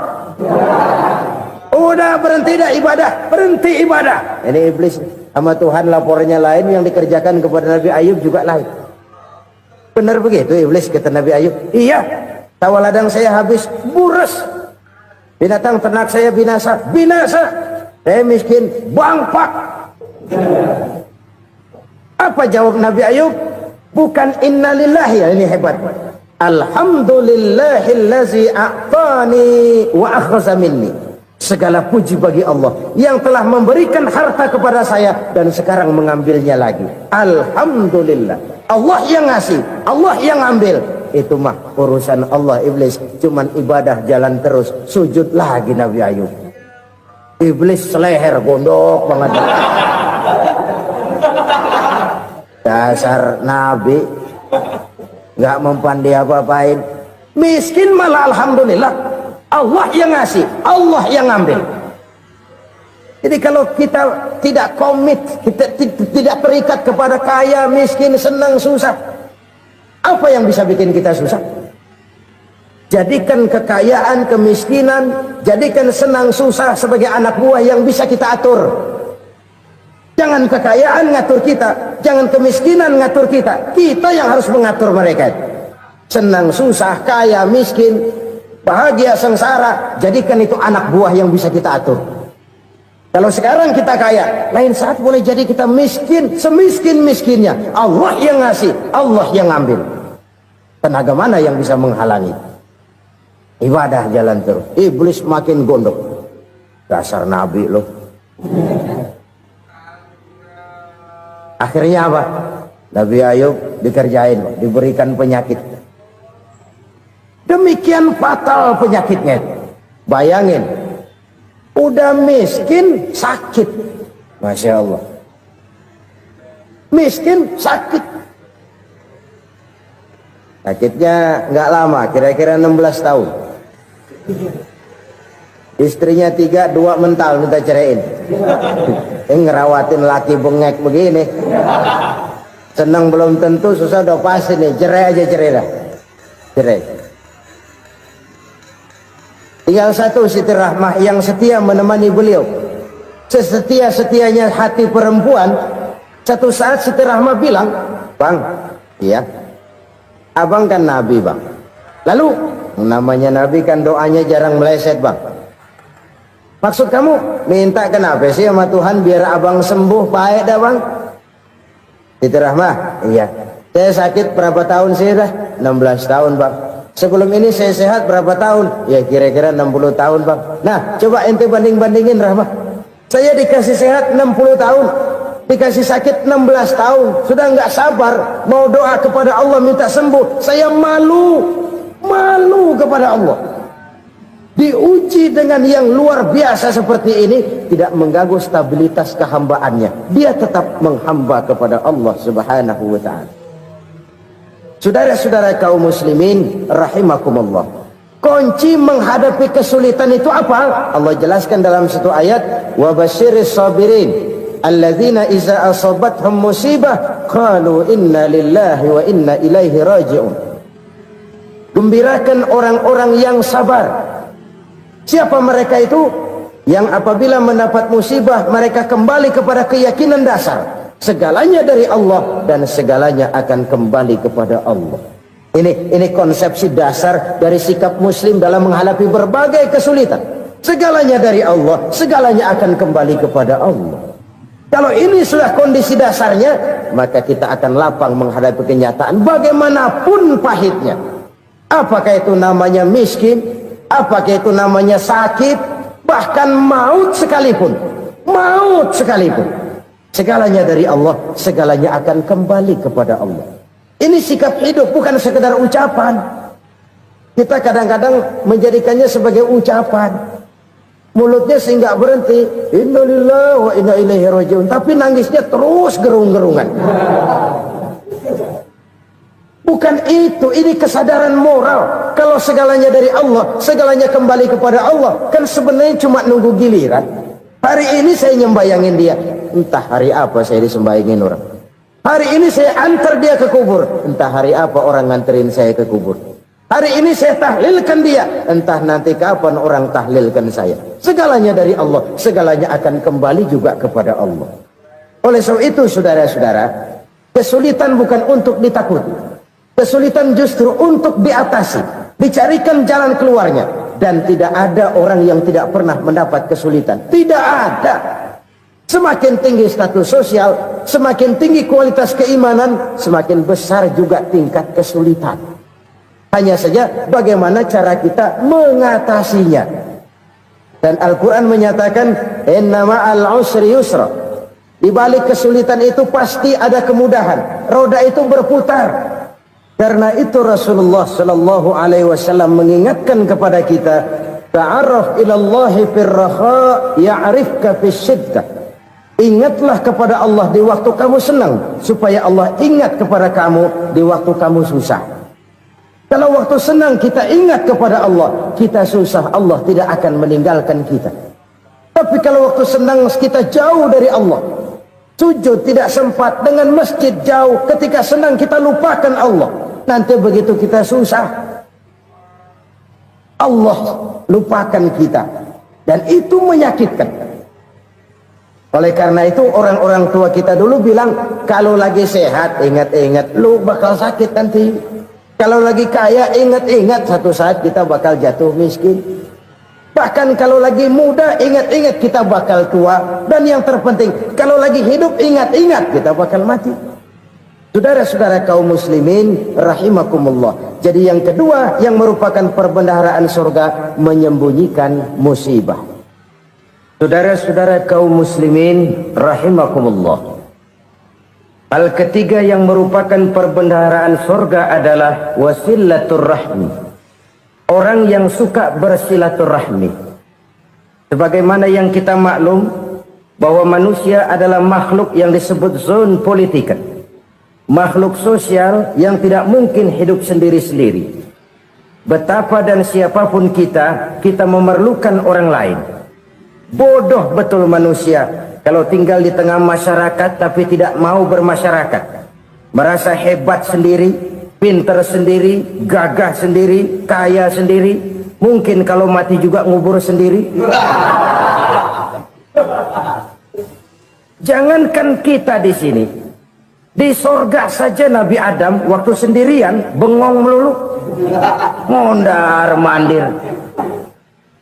Allah tegur dam sepi dam. Jadi ini kalau bahasa saya, iya Tuhan sepi ini nggak ada coret-corekan pisan ini. Diciptakan Siti Hawa baru anteng Nabi Adam. Itu di surga. Cobalah. Umpamanya saudara tinggal di Jakarta nih. Kayak bener. Apaan aja di Jakarta punya saudara deh. Jembatan Semanggi ambil. Monas buntel bawa pulang. Hotel-hotel ambil semua. Cuman tinggal di Jakarta sendirian, apa enaknya? Betapa dan siapapun kita perlu orang lain. Tidak ada seorang pun yang bisa memenuhi kebutuhan hidupnya secara sendiri-sendiri. Nah, Islam telah menyelamatkan manusia dari ras diskriminasi, mengikat manusia dengan persaudaraan yang berlandaskan kepada akidah. Karena itu dianjurkan bersilaturahmi. Bahkan Nabi menyatakan, man arada ayyubsata lahu fi rizqihi wa yunsa'a fi atharihi falyasil rahimah. Siapa yang kepengen diluaskan rezekinya dan dipanjangkan usianya, banyaklah ia bersilaturahmi. Siapa yang kepengen dimudahkan rezekinya, hendaknya ia banyak bersilaturahmi. Kalau banyak teman, kesulitan kan paling tidak ada tempat cerita.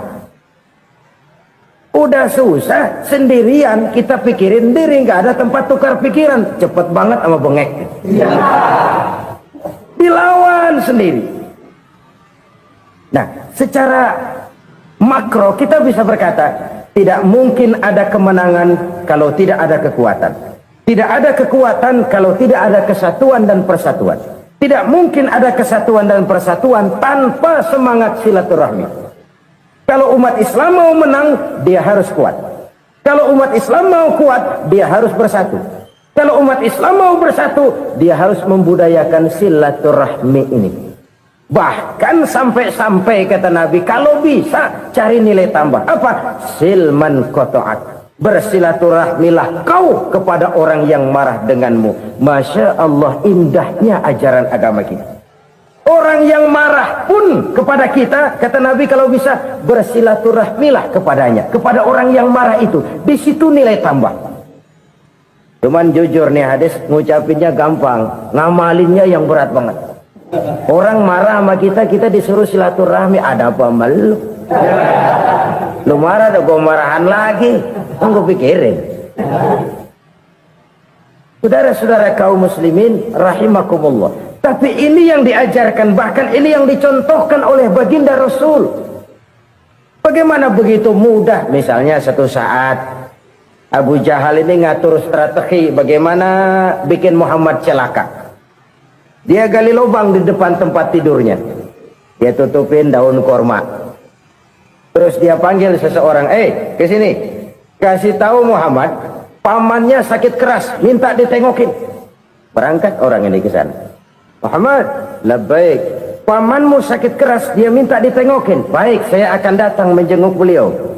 Berangkatlah Nabi ke rumah Abu Jahal tanpa prasangka apapun. Abu Jahal udah pasang setil, selimut 3 rangkap setengah dipakai, persis kayak orang meriang. Tapi sembari ngintip dari balik selimut, begitu Muhammad buka pintu, nah masuk perangkap nih. Muhammad jalan menuju tempat pembaringan. Makin lama makin dekat, makin lama makin dekat, makin dekat ke lubang yang dipasang oleh Abu Jahal itu. Dalam hati Abu Jahal, terus dah jatuh, mampus dah lo ini.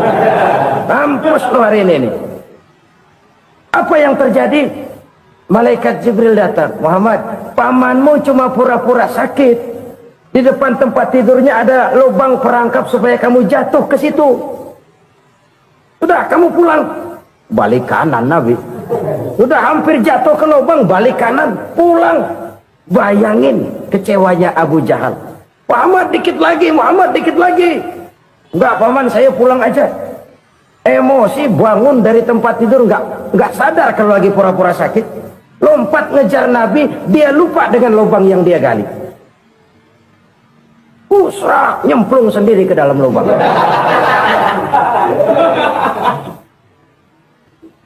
Nabi terus berlalu. Ini terjadi keanehan. Jatuh ke lubang yang dia gali itu sebenarnya nggak terlalu dalam ya, antara 3-4 meteran lah. Tolong, saya jatuh ke lubang ini. Datanglah pelayan-pelayannya itu. Angkat saya dari sini. Oh, yang ngulurin tambang. Satu gulung, belum juga nyampe itu tambah. Kurang, beli lagi ke warung. Sambung, ulur lagi, nggak juga bisa sampai. Wah, ini kerjaan Muhammad ini. Tolong, siapa salah seorang kamu ke rumah Muhammad, kasih tahu encangnya kecebur. Minta ditolongin. Sampaikan kepada Rasul. Kenapa? Pamanmu jatuh ke lubang, Muhammad minta tolong diangkatin. Tambang udah nyambung-nyambung nggak nyampe juga. Ya, nanti saya datang, saya tolong. Coba. Nyata-nyata orang berniat jahat mau mencelakakan dia. Datang dia menolong. Ini yang disebut air tuba dibalas air susu ya ini. Bukan sebaliknya. Air tuba dibalas air susu. Paman, kecebur ya? Iya Muhammad, tolong ini. Pegang tangan saya. Nabi ulurkan tangannya, nyampe, dipegang oleh Abu Jahal, diangkat ke atas, sampai atas. Apa kata Abu Jahal? Sihirmu memang hebat Muhammad. Udah ditolongin dikata sihir. Yang enak kita kemplang kan itu orang begitu. Urusan apa? Tapi inilah akhlak. Kalau bisa kamu bersilaturahmilah dengan orang yang marah kepadamu sekalipun. Orang marah kita tetap baik. So, kalau kita berbuat baik sama orang yang memang baik, rasanya sih biasa-biasa aja. Orang baik kita baik lagi, ya draw aja, belum ada nilai tambah di situ. Baru ada nilai tambah kalau kita bisa berbuat baik kepada orang yang nyakitin kita. Itu namanya kita setingkat di atas dia. Dia sakitin kita, kita berbuat baik sama dia. Dia pelit sama kita baik sama dia. Dia marahin kita deketin dia. Di situ kita punya nilai tambah. Jadi siapa yang ingin diluaskan rezekinya, kata Nabi, dan dipanjangkan umurnya, hendaklah ia banyak-banyak bersilaturahmi. Sederhana sebenarnya silaturahmi, tapi silaturahmi membangkitkan semangat kesatuan dan persatuan. Kesatuan dan persatuan melahirkan kekuatan. Dalam matematika 1 ditambah 1 pasti 2. Tapi di tengah masyarakat 1 orang takut ditambah 1 orang takut, hasilnya jadi 2 orang setengah berani. Kenapa setengah berani? Karena udah berdua. Tadi pan takut sendirian, kalau dia kumpul turu-turu takutlah jadi berani. Kita yang lemah, kita yang tidak berdaya, kita yang miskin, kalau mau kompak bersatu, apa yang nggak bisa kita kerjain? Apalagi tinggal di kota besar, pilihan cuma 2, bertahan atau minggir. Bertahan atau minggir. Untuk bisa bertahan harus mampu bersaing. Untuk mampu bersaing harus punya keahlian. Keahlian harus ditunjang dengan pendidikan, ditambah oleh kekompakan sebagai umat. Udah miskin mencar mulu, orang injek gitu. Orang nggak pandang urusan apa malu. Oleh karena itu silaturahmi pada hakikatnya merupakan roh dari ukhuwah yang diajarkan oleh agama kita. Bagaimana Islam menyelamatkan masyarakat manusia dari ras diskriminasi, mengikat manusia, dan tidak ada persaudaraan yang lebih indah selain persaudaraan yang diikat dengan nilai-nilai akidah. Sepanjang orang di jalan Allah, itulah saudara kita. Keluar dia dari jalan Allah, selesailah persaudaraan sampai di situ. Karena itu, kalau ingin menyimpan sesuatu di surga, banyaklah bersilaturahmi. Datang ke rumah ini, datang ke rumah itu, dan lain sebagainya. Itu simpanan kita di akhirat nanti. Ini yang ketiga. Saudara-saudara, yang keempat, perbendaharaan surga itu apa? Wa qawlu la hawla wa la quwwata illa billah. Ucapan la hawla wa la quwwata illa billah. Ibadah kan ada yang berat, modalnya besar. Bangun masjid berat, modalnya besar. Bangun rumah sakit berat, modalnya besar. Ada ibadah yang berat tapi modalnya ringan. Misalnya puasa. Puasa itu berat, mengendalikan nafsu. Kalau sekedar nggak makan nggak minum sih enteng. Mengendalikan nafsu itu jihad terbesar. Tapi kan modalnya ringan, cuma niat saja. Ini ibadah berat, modalnya ringan. Ada ibadah yang ringan, modalnya juga enteng. Seperti termasuk ucapan la haula wa la quwwata illa billah. Tanpa sadar, la haula wa la quwwata illa billah. Nyelengin tuh di surga. Nyelengin, kita nggak terasa. Nyelengin simpenan akhirat. La haula wa la quwwata illa billah. Nyimpan lagi. Kaget, la haula wa la quwwata illa billah. Nyimpan lagi. Banyak simpenan. Walaupun sebenarnya yang dimaksud di sini adalah kesadaran batin. Bahwa tidak ada daya dan kekuatan kecuali Allah. Itu intinya. Kita memulai pekerjaan disunahkan baca bismillah, kan begitu. Apa itu? Kesadaran moral bahwa ini saya bisa kerjakan. Saya kerjakan ini dengan menyebut nama Allah. Kenapa? Kalau Allah tidak memberikan daya dan kekuatan, mana mampu saya kerjakan ini. Maka saya kerjakan ini dengan menyebut nama Allah. Bismillah. Kesadaran moral. Manusia hanya wajib berusaha, tapi nggak pernah wajib berhasil. Banyak hal-hal yang kalau kita renungkan secara rasio nggak mungkin, tapi jadi kenyataan. La haula wa la quwwata illa billah. Tidak ada daya dan kekuatan kecuali bagi Allah semata-mata. kesadaran moral akan kelemahan dan keterbatasan makhluk bernama manusia. Kadang kita kagum dengan otak, tapi kita sering lupa sama yang bikin otak. Padahal bagaimanapun hebatnya otak, yang bikin otak pasti lebih hebat dari otak. Nggak percaya, silahkan otak-otakan. Inilah kecenderungan. Kita kagum dengan pesawat-pesawat mutakhir, bukan main, besi gede banget terbang itu. Alangkah hebatnya. Lalu apa yang bikin otak tidak lebih hebat dari itu semua? Kita puji laut, apa yang bikin laut tidak lebih hebat dari laut itu? La haula wa la quwata illa billah. Tidak ada daya dan kekuatan kecuali Allah. Apa yang bisa kita lakukan kalau tidak karena daya dan kemampuan yang diberikan oleh Allah kepada kita? Lahirlah sikap tawadu, rendah hati, tidak melonjak menjadi angkuh dan sombong, sadar akan kelemahan dan keterbatasan diri sebagai makhluk yang diciptakan oleh Allah Subhanahu wa taala. Jadi satu sisi ini ucapan yang berpahala, la haula, jadi wiridan. Pada sisi lain ini kesadaran moral, sikap mental, kesadaran batin bahwa yang punya daya dan kekuatan itu cuma Allah. Kita nggak pantas untuk sombong, sebab sombong itu pakaiannya Allah. Kita nggak sedang pakai pakaian Allah, kegedean. Dan makin kita renungi, makin terbentur. Apa sih yang bisa kita sombongin? Kita mau sombong apa? Kaya, pintar, itu kan semua relatif. Di atas langit masih ada langit lagi. Jadi oleh karenanya, marilah kita menyadari, manusia hanya wajib berusaha, tapi tidak pernah wajib berhasil. Yang berusaha saja tidak wajib berhasil, apalagi yang tidak berusaha. Islam bukan agama orang pemalas yang selesai sholat lalu endelohom, enggelenggem ayem-ayem. Tapi Islam bukan agama orang sombong yang setelah berusaha lalu tidak memerlukan Allah. Kita bisa saja bikin proyeksi, tahun sekian kita bakal panen besar menurut perhitungan otak. Tapi ada kejadian lain. Apa? Tikus ngambek. Habis itu dimakanin tikus, panen gagal. Proyeksi rasional gagal oleh tikus-tikus yang ngambek itu. Bisa saja terjadi.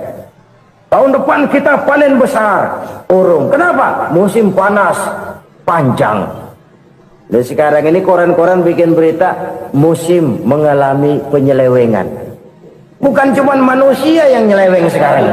Musim pakai nyeleweng. Mestinya kan musim hujan udah selesai, masih hujan-hujan juga. Musim. Nah sekarang kita boleh bikin proyeksi, kita bakal panen besar. Tahu-tahu musim panas panjang, sawah retak, air kering. Cari teknokrat yang paling botak, suruh pendekin tuh musim panas. La haula wa la quwata illa billah. Inilah kesadaran moral. Saudara, saya teringat satu saat ada seorang konglomerat. Umurnya ya kira-kira 70-an. Satu saat dia ditanya oleh wartawan, "Pak, umur Bapak berapa sih?" "Ya paling 10 tahun."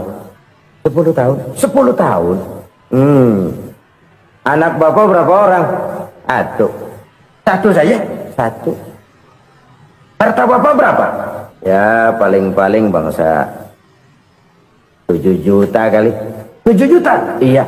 Pak, kenapa Bapak bohongi saya? Bapak punya buku biografi. Koran-koran, majalah-majalah banyak memuat cerita riwayat hidup Bapak. Saya tahu umur Bapak 70. Kenapa bilang cuma 7 tahun? Saya tahu anak Bapak 8. Kenapa cuma bilang 1? Saya tahu harta Bapak miliaran, mungkin triliunan. Pabrik di mana-mana, bank di mana-mana. Kenapa bilang uang Bapak cuma 7 juta? Nah, kata si konglomerat tadi, kamu benar nak, kamu benar. Umur saya kalau jumlahnya memang 70 nak. Cuman ingat-ingat saya, baru 7 tahun terakhir ini saya sujud. Baru 7 tahun terakhir ini saya berusaha dekat dengan Allah. Saya laksanakan perintahnya, saya jauhi larangannya. 7 tahun inilah rasanya yang ada nilainya di hadapan Allah. Yang 63 tahun matong, kelabu, kelem umur gue. Habis untuk maksiat, untuk munkarat. Maka ketika ditanya tadi, umur saya 7 tahun itu. Oh begitu Pak. Oh iya. Lalu anak Pak, anak Bapak kan 8. Kenapa bilang cuma 1? Nah, kalau jumlah hitungannya memang anak saya 8. Tapi dari 8 orang ini rasanya cuma 1 nih yang bakal jadi buah hati, belahan jantung, pelanjut cerita, penerus sejarah, bakal jadi anak soleh yang akan mendoakan saya. Cuma 1 rasanya anak saya ini yang bakal jadi buah hati saya, besar-besaran saya, yang akan mendoakan di kubur saya, yang akan mendoakan di akhirat saya. Yang 7 orang mana? Masya Allah, yang 1 tenggeng, yang 1 nyekek botol mulu, yang 1 nggak karu-karuan. Makanya saya bilang 1 anak saya yang akan bisa mendoakan saya. Oh begitu Pak. Iya. Nah harta Pak, harta Bapak kan triliunan, pabrik Bapak di mana-mana, uang Bapak hampir di tiap bank-bank besar. Kenapa bilang cuma 7 juta? Betul kau nak. Harta saya kalau jumlahnya memang miliaran, triliunan mungkin, tapi yang saya ingat baru 7 juta tuh yang saya belanjakan di jalan Allah. Saya nyumbang masjid, saya santuni yatim piatu, saya bantu pembangunan pesantren, saya bantu pembangunan rumah sakit Islam. Itu yang akan saya bawa pulang ke akhirat, yang 7 juta itu. Yang triliunan itu nanti akan diperebutkan oleh anak-anak saya sebagai waris saya. Jadi harta saya 7 juta itu yang bakal nemenin saya di akhirat, yang akan saya bawa pulang jadi teman saya.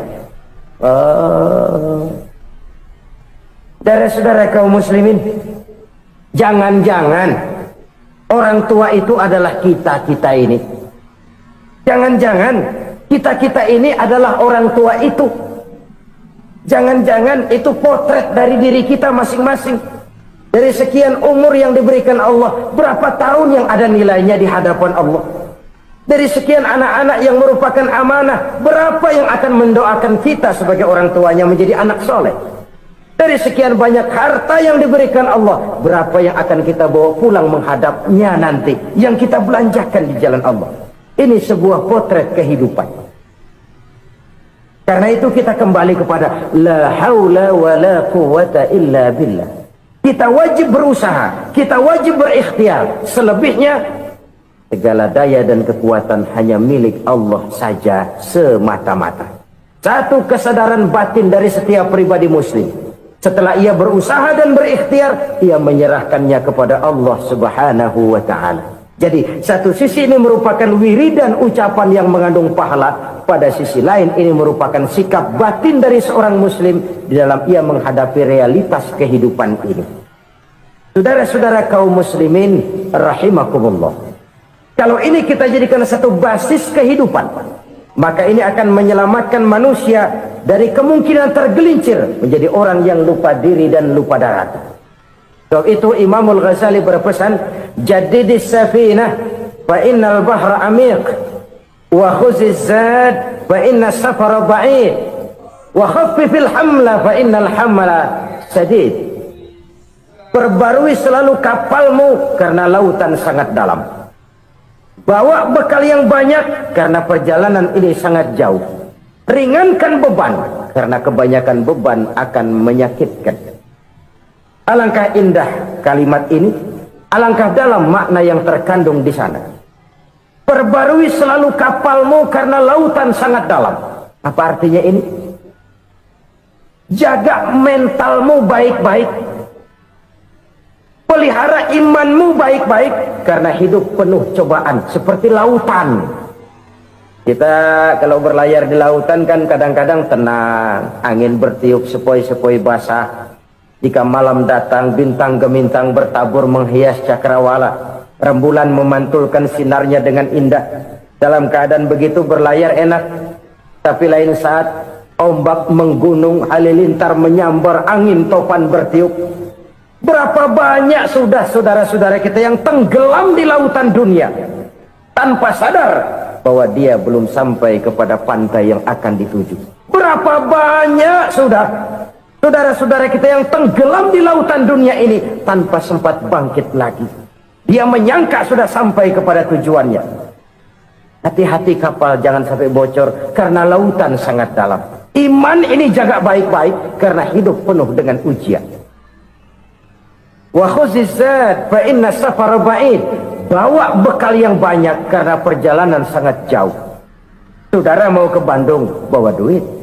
Saudara mau ke Surabaya, banyakan lagi duitnya. Saudara mau ke Mekah, gepokan, iketan tuh duit nggak lembaran lagi. Makin jauh perjalanan, makin banyak bekal yang harus kita bawa. Kalau saudara dari Jakarta mau ke Surabaya, kagak bawa duit berangkat juga, itu sih bukan berani namanya, nekat. Sampai Surabaya belum tentu, sengsara di jalan udah pasti. Kenapa? Nggak bawa bekal berangkat. Sama juga kita nih, misalnya belum sempat sembahyang, mati. Waduh, berani banget orang. Belum punya bekal, mati. Sengsara di jalan. Atau bekal tidak cukup. Dari Jakarta saudara mau ke Surabaya, bawa duit 500 perak. Paling jauh Cikampek nyampenya itu. Paling jauh itu. Antara jauhnya perjalanan dengan bekal yang saudara bawa tidak seimbang. Hidup ini perjalanan panjang, a walking tour. Dimulai dari alam arwah, sebelum jasad diciptakan, roh diciptakan lebih dulu. Dari situ pindah ke alam rahim, dari alam rahim pindah ke alam dunia, dari alam dunia pindah ke alam barzah, baru menuju akhirat. Satu perjalanan panjang. Kalau bekal tidak bawa, sengsara di jalan. Bawa bekal yang banyak karena perjalanan ini sangat jauh. Wa khaffifil hamla, ringankan beban karena beban itu cuma akan menyulitkan. Kalau bekal itu sih keperluan, tapi beban nggak kita perluin, cuma ngeberat-beratin. Apa ini beban? Dosa, kecurangan, kebatilan, kesoliman, ketidakadilan, kesewenang-wenangan. Itu akan jadi beban kita di akhirat. Alangkah celakanya, perjalanan panjang, bekal tidak bawa, beban kelewat banyak, alamat sengsara di jalan. Pahala tidak ada, dosa berlipat ganda. Na'udzubillah, summa na'udzubillah. Kalau kita rangkum nasihat Al-Ghazali dengan kisah si konglomerat tadi, kita akan mengambil kesimpulan. Pertama, bekal terbaik dalam menghadapi gejolak kehidupan ini tidak lain adalah iman. Yang kedua, pahala dan dosa. Dua hal kontroversial. Pahala adalah bekal, dosa adalah beban. Tapi kita sekarang kan tidak begitu terangsang kepada yang abstrak. Orang berlomba mencari yang konkret-konkret saja, yang real. Kalau memang dosa, benjol dong, kira-kira begitu. Kira-kira begitu. Persis orang Yahudi dulu. Orang Yahudi itu kan pernah minta kepada Nabi Musa, ya Musa, lan nu'mina laka hatta narallaha jahrah. Musa, kami nggak bakal mau beriman kepada Allah kalau belum kami lihat Allah ada nongkrong di depan kami. Kalau memang Tuhan ada, taruh dong di depan kami. Mau yang konkret-konkret saja. Kalau memang dosa, benjol dong.